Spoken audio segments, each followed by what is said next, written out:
My name is Lucy, and I am 31 years old. If asked if I ever had big ambitions in life, the response would be yes. I used to dream of being a singer, a person who could stand on stage and get the whole room to be quiet to hear every song. But life soon brought me back to reality. After finishing college, I began working as a credit officer at a small bank in Raleigh, North Carolina. It wasn't my dream job, but at least it was secure and paid my student loans back. I met Nathan at a college reunion party one of my friends threw. He was a good friend of hers, and we were matched up to play a celebrity guessing game. He had a quick laugh, a witty way with words, and most importantly, he got the dream I had put on hold. Turns out Nathan had also once followed the arts. He was in a dance crew all through college, but eventually took a business route to satisfy his family's expectations. We began dating only a few weeks after that party. My mom would always ask when I would ever settle down and when she would have a grandchild to hug. And although I was not quite ready for marriage, I softened. Nathan fawned over me, at least initially. Outdoor suppers, surprise presents, such as new headphones because he knew I still enjoyed humming while working around the house. Everything was like a dream. A year later, we were married. And I chose to leave my bank job to devote myself entirely to our family. Nathan worked for a money consulting business in Charlotte, had a good income, and said I needed time to rest after all those hectic years. But soon after the wedding, I started learning more about his family. Nathan had a younger sister by the name of Ivy, 3 years younger than us. His family would always say Ivy had developed nerve damage after a bout of high fever when she was 8 years old. Since then, they said she could no longer speak or walk. At first, I thought that was tragic. A young woman tied to a bed and wheelchair for the rest of her life. But strangely, Ivy didn't appear as sad as I had envisioned, although she could not speak. She used drawings and a letterboard to speak. I was hesitant in the beginning, but I learned to communicate with Ivy by her eyes, her smile, and her soft gestures. I recall one time sitting with Ivy on the back porch. I gestured up toward the sky and sketched a music note in the air. Ivy smiled and sketched a heart. I chuckled and signed back. "You get me?" She nodded, her eyes sparkling as if we had just discovered a secret. If Ivy was a soft light, then my mother-in-law, Linda, was a whispered storm. She always stared at me with an appraising glance, as if I were a product still in the return window. Every time I entered her home, I sensed I was taking a surprise quiz. "Do not leave Nathan's shoes on the floor like that. He looks like someone with no job," she'd say with disapproval. "If your husband looks like that, who's going to respect his wife?" I'd force a smile and quickly place the shoes back into the closet. Everything in that house had to be arranged a certain way. Towels folded left to right, laundry hung by color order. I was no stranger to perfectionism, but the way Linda carried it out always made me feel small. To her, Nathan was still little Nathan, and I, although by law his wife, was a stranger to the family. After the wedding, we resided in a tiny apartment just a 20-minute drive from Nathan's parents' house. And somehow, Linda always seemed to know exactly when I was home alone. She'd call, or worse, appear unannounced, with a bag of groceries and a list of ideas, as if I were a new housekeeper. I once believed marriage was having a quiet home, but over time I came to understand that I had entered a family with a silent hierarchy, where all that was said was measured to appease the head of the household, and my sacrifices were given as assumed obligations. And I could never have imagined that Ivy, the girl who was regarded as helpless and quiet, would be the one who transformed my life eternally. I do not know precisely when things started changing. Perhaps it was a few months following our first anniversary when Nathan no longer smiled as I handed him his morning coffee, or when he no longer texted to check if I'd eaten lunch. The small things that made me feel loved all of a sudden vanished. Nathan began coming home late more and more, excusing long meetings, or telling me the boss needed him to stick around to go over papers.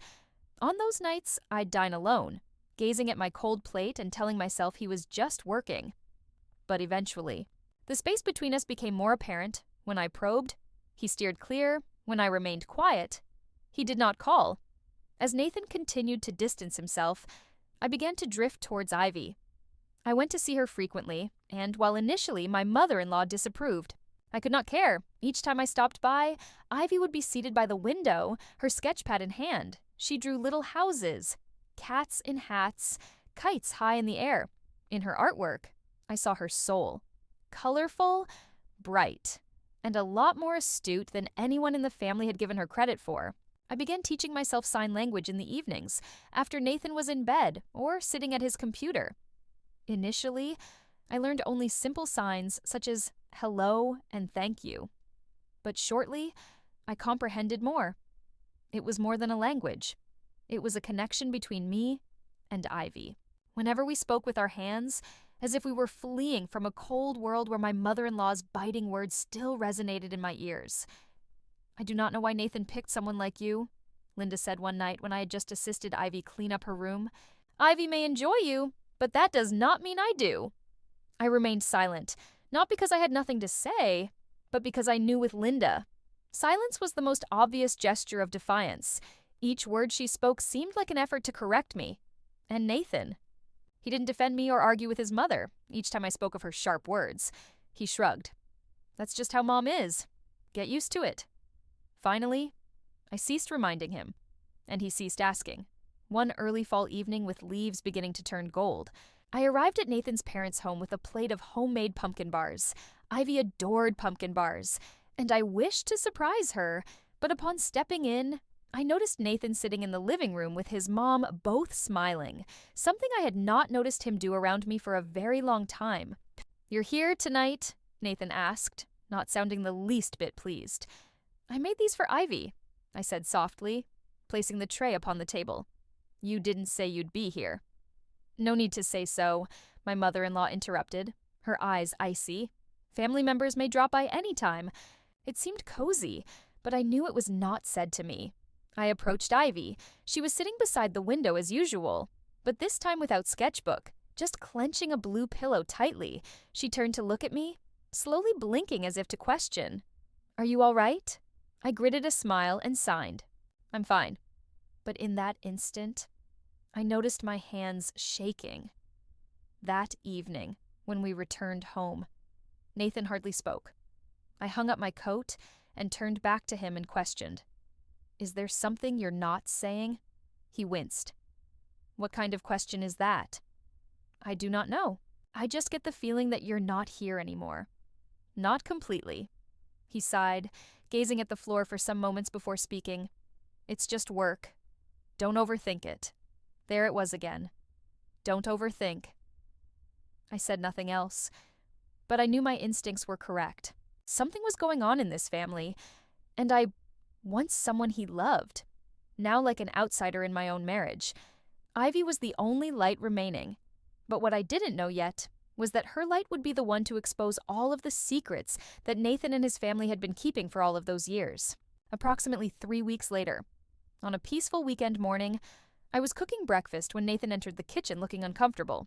He placed his phone on the dinner table and looked at me like he was going to say something serious. "Lucy, do you have anything for next week?" he questioned hesitantly. I let what I was doing pause and turned my attention to him. "Recently, Nathan never asked about my plans. My heart began racing a little bit. "I do not have anything scheduled. Why?" Nathan paused for a moment before going on. "My family simply decided to go to Hawaii. My parents and me as well." I was taken aback and for an instant even a bit thrilled. Hawaii? Was that not where we had originally thought of going for our second anniversary? But that instant thrill was immediately lost upon looking at Nathan's face. He did not seem like he was inviting me to come along. So, "And what about me?" I asked, struggling to keep my voice level, though the pain of being excluded had already started to swell. Nathan looked down at the table, warding off my gaze. "Lucy, it's just a family holiday this time. Actually, there is something serious that I need to ask you." A shiver went through me. I took a breath to calm myself down. "What do you want me to do?" He hesitated, then spoke. "My family would love to invite you to stay at home and look after Ivy while we're away." I stiffened, disappointment washing over me. I had felt the increasing distance of late, but never thought Nathan would leave me out so obviously. "Look after Ivy," I said again, disbelief evident in my tone. "Why not bring her with us?" Nathan let out a sigh. "Mom said it would be too hard on Ivy to travel so far. Besides, she thinks you're the best person to care for her. You're close to Ivy, right?" He said that last part carefully, as if trying to back me into a corner. make it impossible to say no in front of his mom. And right then, the doorbell rang. I had not even moved yet when Nathan walked quickly to answer it. A minute later, my mother-in-law Linda stepped in, wearing her usual stern expression. "I believe Nathan already explained everything to you." "Lucy," she said, her piercing eyes locked onto me. I stood frozen in the center of my little kitchen with a crushing weight that I couldn't escape. Nathan remained quiet at her side. "Do you object?" she went on, her voice challenging me to disagree. I seethed from the inside out, but I refused to let it show. Instead, I offered a weak smile and responded quietly, concealing the fierce disappointment that was rising in me. "No, of course not. I'd be delighted to take care of Ivy." Linda nodded, clearly pleased. "Good. We can have our vacation knowing Ivy will be properly taken care of." Nathan turned aside, clearly not looking at me. After his mother went outside to wait in the car, he moved closer and whispered, "I'm sorry. Lucy, I did not mean to put you in an awkward position, but it's all already been set up." I gazed up at him, concealing my feelings, and spoke softly. "Sounds like you made your choice prior to asking me, didn't you?" Nathan fell silent for a moment, then muttered under his breath, "I did not have a choice." He strode out in a hurry, leaving me alone in the kitchen, wrapped in silence. I had tried my best to oblige this family, and this was how I was repaid: indifference and choices taken without consulting me. And yet, in that instant, I realized one thing. At least I would not have to endure Linda's prying gaze for the next few days. That afternoon, I visited Nathan's parents so that I could visit Ivy. She was sitting near the window, her eyes brightening up as soon as I entered. I sat next to her and signed softly. "I'm going to be staying here with you for a few days." "All right." Ivy's eyes looked up abruptly, her huge eyes blinking as she signed in response. "They left you behind again." I was taken aback. It was the first time that she said the words "left behind," but I nodded, no longer concealing the truth. "Yes, they did go to Hawaii."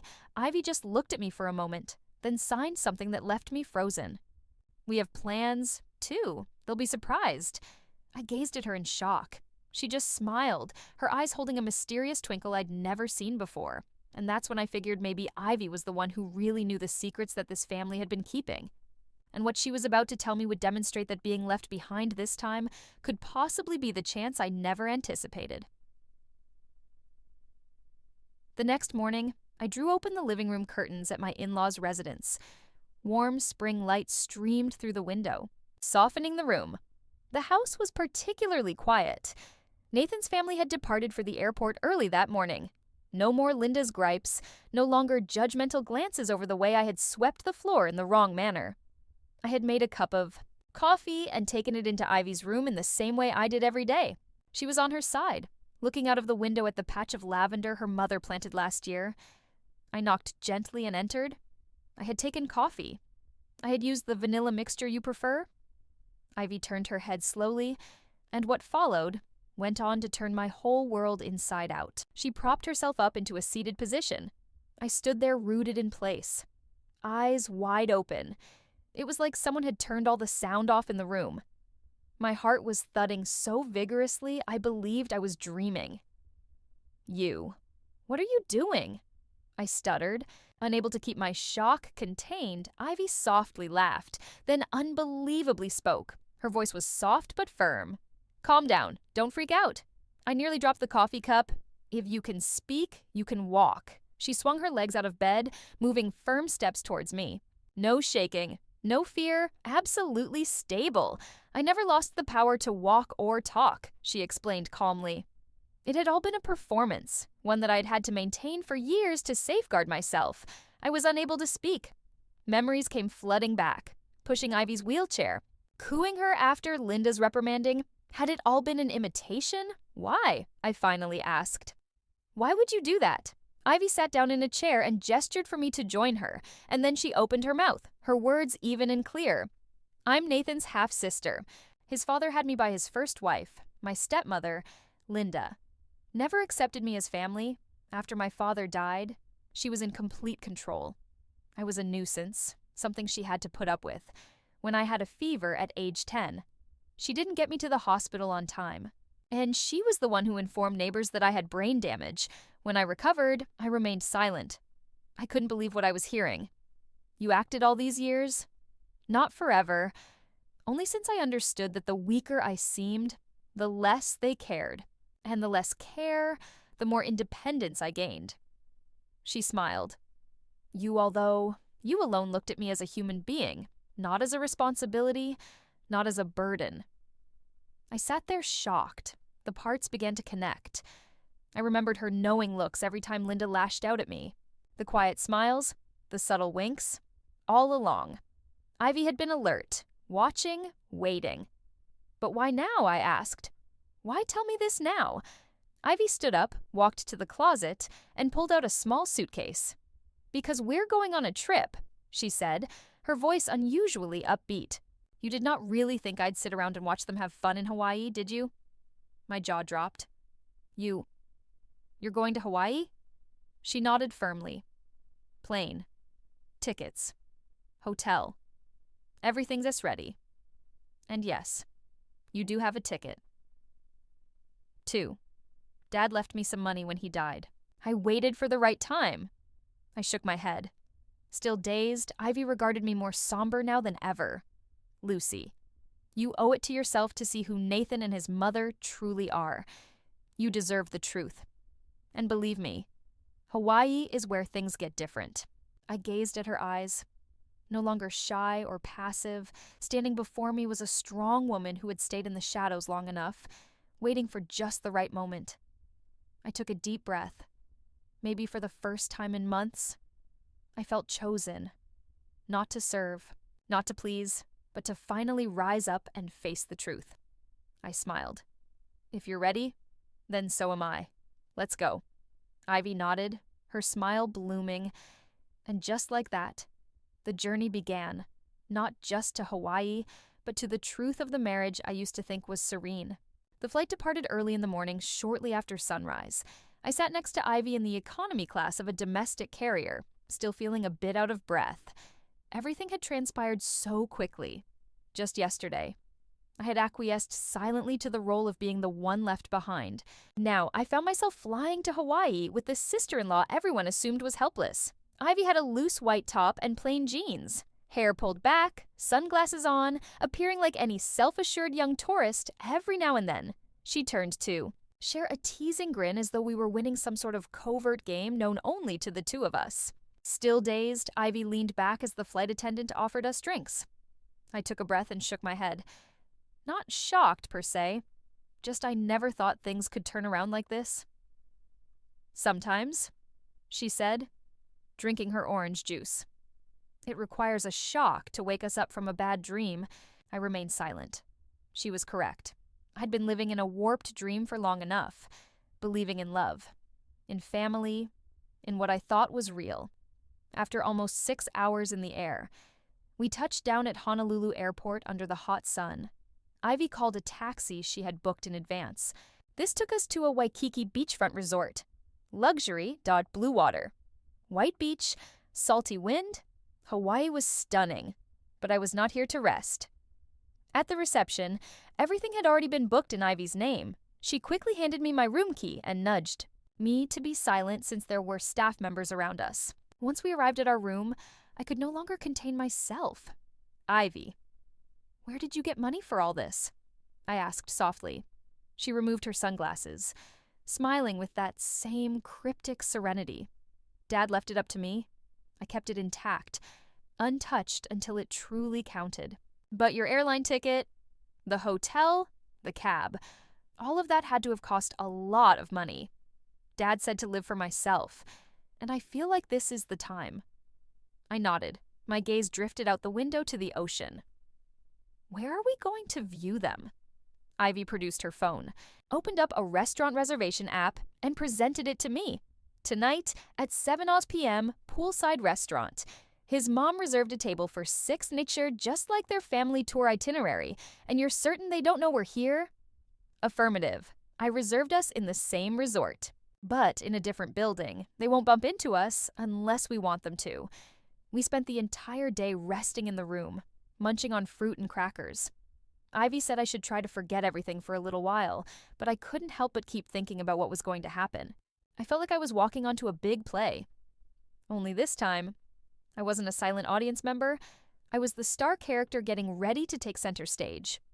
Around 6:00 p.m., Ivy did a light makeup, braided her hair, and wore an emerald silk jacket. I wore a long navy blue dress, elegant but understated. We both appeared different, not like the women underestimated at home, but like two people in charge. On the way down to the restaurant, Ivy tightened her grip on my hand. They're going to be surprised, but do not become too enraged.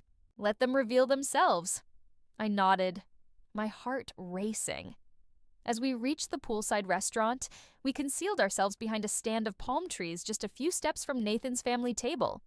Under the cozy lights, glasses clinked and laughter echoed in the air. My mother-in-law, Linda, was raising her glass of wine, her face beaming. No trace of the cold, judgmental woman who had hurled so many criticisms at me. But what really left me in shock was the sight of Nathan sitting so close to this unfamiliar woman. She looked polished, young, confident, her hand resting casually on Nathan's like it belonged there. There was not a hint of guilt on his face. No sign that he had just left home, leaving his wife to tend a sister who couldn't supposedly walk. No one check-in, no one glance of remorse. Ivy slipped a tiny phone with an earpiece silently into my palm. I had a recorder under their table before they came in. She spoke softly. I'm sure they'll say something you need to hear. I inserted the earpiece, my hands growing icy as their voices echoed distinctly in my ears. She's never been anything special, Linda snapped. Has not done a thing for this family. If you're divorcing her, at least reclaim the assets. Nathan's voice came low and firm. I'll find a way. Maybe say she's emotionally neglectful. My lawyer tells me if we play it right. I won't have to give her a dime. I could even come out ahead. The girl sitting next to you looks promising. Linda laughed. Compared to Lucy, like gold beside rotting wood. I removed the earpiece, my lips drawn back into a taut line. Ivy regarded me. Not questioning, just waiting. I nodded. We emerged from the shadows and walked directly to the table. I went slowly, each step reverberating against the wooden decking of the outdoor restaurant. Nathan glanced up first. The dazed expression on his face made me want to laugh. Linda came to a stop, hands still in midair, wine glass suspended. Good evening, I said, my voice firm and loud. Hope everyone's having dinner. Lucy. Nathan stuttered. What? What are you doing here? Before I was able to respond, Ivy moved forward. Everyone's attention was on her, and never once speaking a word. She quietly approached the table and sat down in a chair facing her stepmother. You're walking? Linda could hardly get out the words. I've been walking and talking just fine since last year, Ivy replied, her tone low but cold. You always loved to see me as a burden. I just went along to enable you to live in that fantasy. Silence descended on the table. The woman to Nathan's right hastily drew her hand back, her face paling. I took out my phone, opened the recording, and pressed play in speaker mode. If you're getting a divorce, at least take back the assets, Linda's voice. Say she's emotionally neglectful, Nathan's voice. Other patrons at the restaurant started to take us in. Curious glances turned our way. Nathan jumped out of his chair, his voice trembling. What are you doing? Are you really attempting to embarrass me in public? I stared him straight in the face and spoke, every word defined and distinct. You've been embarrassing me for more than a year, just not in public places. Linda snapped. Lucy, we can explain. No need. I interrupted her. I've heard enough and I have proof. I'll be talking to my lawyer as soon as I arrive. This divorce won't be quiet. Nathan rushed at me, reaching for my hand, but I took a step back and held mine up to hold him back. And you, I said, my voice colder than I ever had been, you'd best be prepared to deal with the fallout of your lies. The woman beside him rose to her feet, obviously attempting to exit, but Ivy called out after her. You may want to prepare to speak with a lawyer, too. I'm sure you have an idea what you've gotten yourself into. Nathan's fists were clenched, his face afire with anger and shame. You're destroying my life. I laughed, serene and unruffled. You've already done that yourself. Nathan? I simply drew back the curtain. Then I turned and walked away with Ivy, leaving behind soft lights, overpriced wine, and a table full of lies. Nathan ran after us. his strides pounding down the stone path. I did not turn back, but Ivy looked back at him, her gaze cold as ice. Lucy. "You can't do this!" Nathan yelled, his voice cracking, no longer steady. "You're trying to destroy my life." I stopped walking, turned around, and looked straight into the eyes of the man who used to be my husband. "No. Nathan, you did that to yourself. I'm just the one showing the truth, but if the company finds out, I could lose my job." His voice trembled, filled with fear. Standing next to me, Ivy crossed her arms and tilted her head, her tone full of sarcasm. "Oh, then perhaps you should have considered that before bringing your mistress away on vacation and trash-talking your wife while she stayed home to take care of your paralyzed sister." Nathan spun around at her, speechless with outrage. I shook my head. "I didn't come here to make a scene, but you and your mother pushed me over the edge. Now you'll have to face the consequences." Right then, the restaurant manager came over with 2 security employees. One of them was speaking nicely but firmly. "Excuse me. Sir, you're disturbing the other diners. We're going to have to ask you to leave the restaurant." Nathan had his mouth open in protest, but when he saw the glare from the surrounding tables, he shut up. He let the security people walk him out, looking like someone who had just created a public disturbance. I did not move, watching until his form went behind the glass doors. As for Linda, she didn't say a word the whole time. Her hand clutched her, wine glass hard, as if releasing it would break everything apart. When I turned and left, she was still standing there frozen. Her eyes were no longer proud, just empty, like a person who had just lost all control she ever had. Ivy and I walked towards our room in silence. We both knew it was only going to get more complicated, but a peculiar feeling of relief poured through me. For the first time in a very long time, I was not trapped in a part someone else had assigned to me. The next morning, I called North Carolina and spoke with a law firm suggested by an old college acquaintance. Though she no longer practiced there, they scheduled a meeting for me with an attorney named Marilyn Carter. Her tone was even smooth and assertive.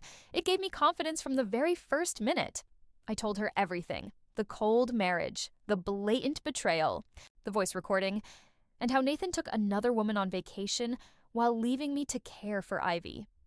I did not leave out a single detail. Marilyn nodded.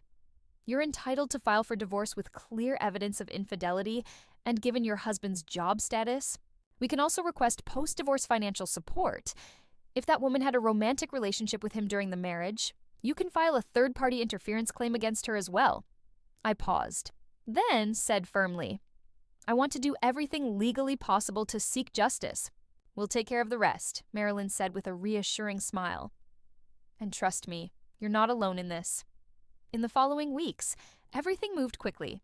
My lawyer gathered solid evidence: hotel bills, photos, audio recordings, and texts Ivy assisted in recovering from her stepmother's outdated cell phone. It was all included in the case file. A month went by. I received the formal notification.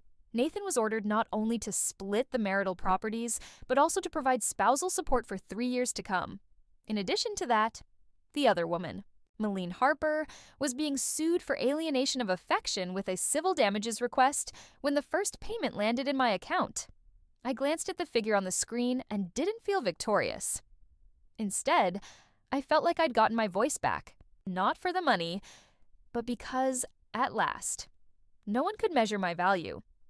Ivy poured me a glass of sparkling apple cider, her smile radiant. "Congratulations! Nobody can make you the invisible girl anymore." We tapped glasses, and the smile on my face felt as gentle and constant as the ocean air that day. Months have passed since the court ruling, and my life looks completely different now. The small apartment I once rented while living with Nathan has been replaced by a top-floor unit overlooking Pullen Park in downtown Raleigh. I moved closer to my old college like I was hitting the reset button, but this time with a heart no longer afraid. I returned to finance. But now I work as an independent consultant. I pick the projects that I love, work for clients who I admire, and most of all, I can say no to anyone who would make me feel unsafe. No longer manipulation by empty words, demeaning glances, or icy indifference like Nathan and his mother once employed against me. I remain close to Ivy nonetheless. after everything. We're not simply ex-sisters-in-law, we're survivors. Women who decided to rise up instead of settle. Ivy came to live with a good friend in Asheville and finally began the graphic design program she'd long been wanting to take, she once told me. You were the first person who believed in me enough for me to live honestly. I smiled. Her fearlessness had ignited a fire in me too, one quiet weekend afternoon, while I was watering my balcony plants. The doorbell rang. I was a bit taken aback. I wasn't expecting anyone.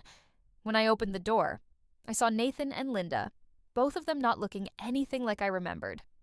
Gaunt, dark rings under their eyes, worn-out clothes. Linda no longer bore her commanding presence. Instead, she was drained. Lucy. Nathan talked first, his voice frail. I know this comes as a shock, but could you assist us? I stood speechless, not inviting them in, not a word. He continued. I lost my job. After the lawsuit, they fired me without pay. Malene, she left me when she learned that I had nothing. And my father left her. She's broke. Now it's just us. I turned to Linda. She ducked her head. Something that I don't believe she'd ever done before. Lucy. I was mistaken. So mistaken. But I have nobody else now. I just hope you can assist us through this. The silence hung there. Only the wind stirred the trees outside. I cocked my head to one side, then spoke slowly. Funny. I once pleaded the two of you for a little bit of kindness. And now it's your turn. Lucy, I know you despise me. Nathan stammered. But I've learned my mistakes. I really have. Just a little assistance. I interrupted. I don't despise you. Nathan, I just regret having wasted so much time thinking you were worth it. Linda's eyes were bloodshot. You can't be this callous. I smiled gently. I'm not callous. I've just learned to set boundaries. And mine is this. I won't go back to anyone who ever disrespected, used, or betrayed me. I quietly shut the door before they could utter another sentence. Before I went back inside, I proceeded to the corner of the balcony, opened the container of sea salt I had previously prepared, and sprinkled it over the threshold. My own personal ritual, a way to brush aside whatever evil had previously invaded my life. I don't believe in superstition, but I do believe in symbolism. And to me, that sprinkle of salt was a clear message. The past has no longer a hold on my present. Within the apartment, the sun was setting the western sky to a brilliant orange color. I sat on the couch, holding the knitted pillow that Ivy gave me so long ago, and my heart entirely at rest. Not every ending is right, but some endings must be made. And for me, this wasn't the end of just a marriage, it was the end of a life spent in silence, and the start of a life I forged for myself, from personal experience. I learned that at times, strength is not standing by a relationship, it's knowing when to release it. I was betrayed, dismissed, and abandoned. But those very same things reminded me of my value. Life does not conclude when someone walks away from you. It really starts when you choose to move on for yourself. And I hope that whatever reader this is, they'll find the strength to choose their own happiness.